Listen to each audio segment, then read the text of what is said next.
उधर रूडो और बाकी लोग अब भी बाहर निकलने का रास्ता ढूंढते हुए दौड़ रहे होते हैं। रूडो को चिंता होने लगती है क्योंकि उसे अब लड़ाई की आवाजें नहीं सुनाई देती। तभी उसकी टक्कर ग्रिस से हो जाती है। ग्रिस को एक बाहर जाने का रास्ता मिल चुका होता है। वह कुछ सपोर्टर्स को ऊपर भेज देता है ताकि वे हेडक्वार्टर से मदद बुला सके। इसके बाद ग्रिस तय करता है उसे वापस जाकर जंका को देखना चाहिए, लेकिन तभी किसी के दौड़ने की आवाज आती है। ग्रिस को लगता है कि शायद जंका जीत कर आ रहा है, लेकिन सामने आता है राइडर्स का लीडर। सब चौंक जाते हैं। वह रूडो को ध्यान से देखने लगता है जैसे किसी तस्वीर से मिलान कर रहा हो। अचानक वह रूडो के पीछे की दीवार पर कूदता है और वहाँ मकड़ी की तरह चिपक जाता है। वह खुशी से कहता है आखिरकार स्पेस से आया गिबर मिल गया। इतना कहते ही वह अपने पंजों से दीवार तोड़ देता है और बाहर का रास्ता बंद कर देता है। वह अपनी ताकत इकट्ठा करने लगता है। ग्रिस चेतावनी देता है अगर तुमने रूडो को छुआ भी तो तुम सभी क्लीनर्स के दुश्मन बन जाओगे। ग्रिस उससे जंका के बारे में पूछता है, लेकिन राइडर बात टाल देता है। वह हंसते हुए कहता है मुझे रास्ते समझने में बहुत समय लग जाता है। जब तक मैं पहुंचा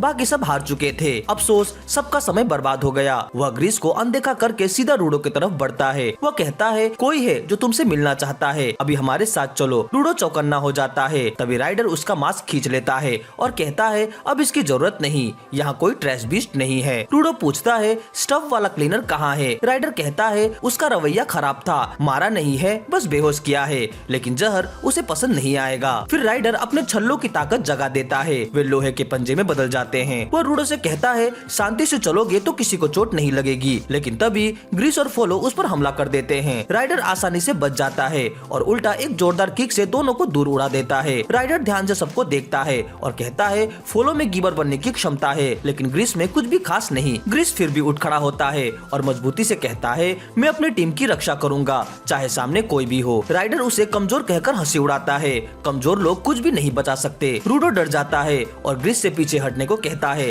लेकिन ग्रिस चुप रहता है। अगले ही पर राइडर ठंडे स्वर में कहता है तुम्हारा दोस्त पहले ही मर चुका है। उसके लोहे के पंजे ग्रिस के सीने को चीर चुके होते हैं। रूडो यह देखकर सन्न रह जाता है। ग्रिस का ताबीज हवा में उड़ जाता है और रूडो का दिमाग एकदम खाली हो जाता है। यह दृश्य उसे रेक्टो की मौत की याद दिला देता है। अनजाने में रूडो लॉकेट को पकड़ लेता है और उसकी यादों का दरवाजा खुल जाता है। एक दिन रेक्टो ने उसे दीवार पर सिर मारते देखा था। उसने घबरा कर पूछा तुम ऐसा क्यों कर रहे हो। रूडो ने जवाब दिया आपने कहा था दूसरों को चोट मत पहुंचाना, लेकिन खुद को चोट देने से कभी मना नहीं किया। रेक्टो समझ गया कि रूडो के दिल में एक अजीब सा गुस्सा है। उसे लगा रूडो को लगता है कि उसके माता पिता उसे छोड़ गए और यही भावना उसके अंदर खालीपन और गुस्सा पैदा कर रही थी। रेक्टो ने उसे समझाया जिंदगी में कोई मकसद ढूंढो या कम से कम कोई ऐसी चीज जो तुम्हें पसंद हो। उसने रूडो को किताबें, खेल, खाना बनाना सब कुछ सिखाया, लेकिन कुछ भी रूडो को नहीं भाया। तभी एक दिन उसने किसी को कचरा फेंकते देखा। रूडो की आंखें वहीं रुक गई। उसने कचरे से एक टूटा हुआ मास्क उठाया और रोने लगा। वह बोला यह थोड़ा टूटा है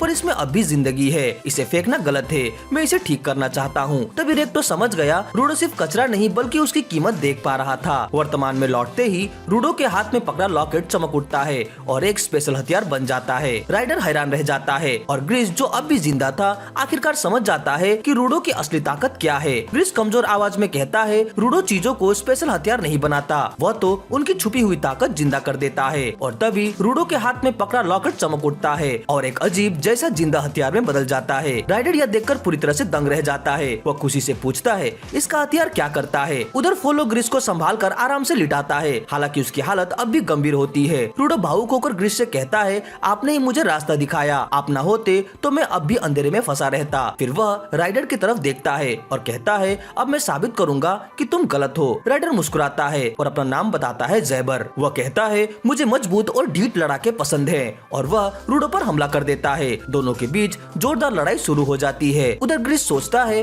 पिछली बार रूडो अपनी ताकत इसलिए नहीं चला पाया था क्योंकि उसके दिल में बहुत उलझन थी, लेकिन इस बार रूडो साफ दिल से लड़ रहा है। ज़ैबर बार बार हमला करता है और हर बार रूडो आसानी से बच जाता है। वो उसे उकसाने की कोशिश करता है, लेकिन रूडो शांत रहता है और बस कहता है अगर हिम्मत है तो मारो। ज़ैबर हैरान रह जाता है, उसके हमले रूडो को छू भी नहीं पा रहे। तभी रूडो समझाता है यह सब ग्रिस के लॉकेट की वजह से है।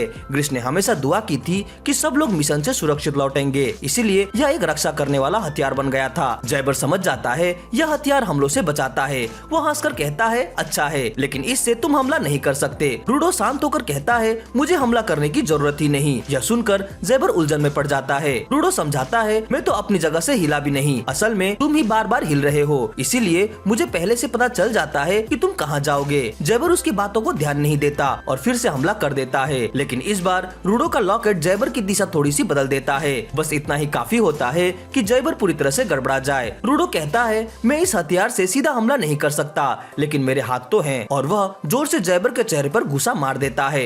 हैरानी की बात यह होती है कि जैबर खुश हो जाता है। वह हंसते हुए कहता है, आखिरकार हमला किया। फिर भी रूडो बिल्कुल नहीं रुकता।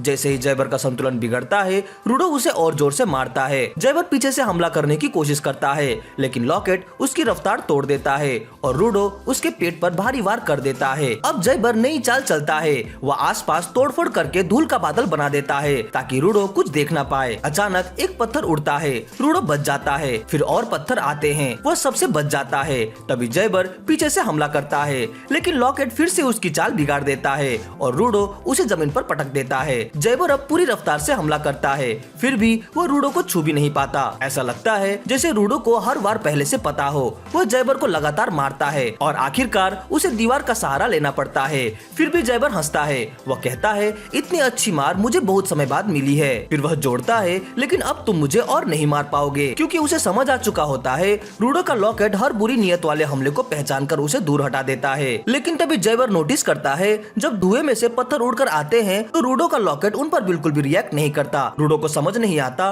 कि जैबर अचानक से यह सब क्यों बोल रहा है। तभी जैबर मुस्कुराकर कहता है, मेरे दाएं पंजे में एक खतरनाक जहर है, और सबको चौंकाते हुए वह उसी पंजे से खुद को चुभो देता है। रूडो पूरी तरह से हैरान रह जाता है। जैबर समझाता है, अब मैं बेहोश हो जाऊंगा और फिर बिना सोचे समझे सब पर हमला करूंगा। तुम्हारा लॉकेट इसे बुरी नियत नहीं मानेगा। वो हंसते हुए कहता है, अब इससे बचकर दिखाओ। इतना कहकर जैबर धीरे धीरे नींद में चला जाता है। रूडो उसे घिन और हैरानी से देखता रहता है, लेकिन अगले ही पल जैबर की आंखें फिर से खुल जाती है और जैसा उसने कहा था, वो बिना किसी सोच के पागलों की तरह चारों तरफ हमला करने लगता है। वीडियो के अगले पार्ट के लिए कमेंट जरूर करें।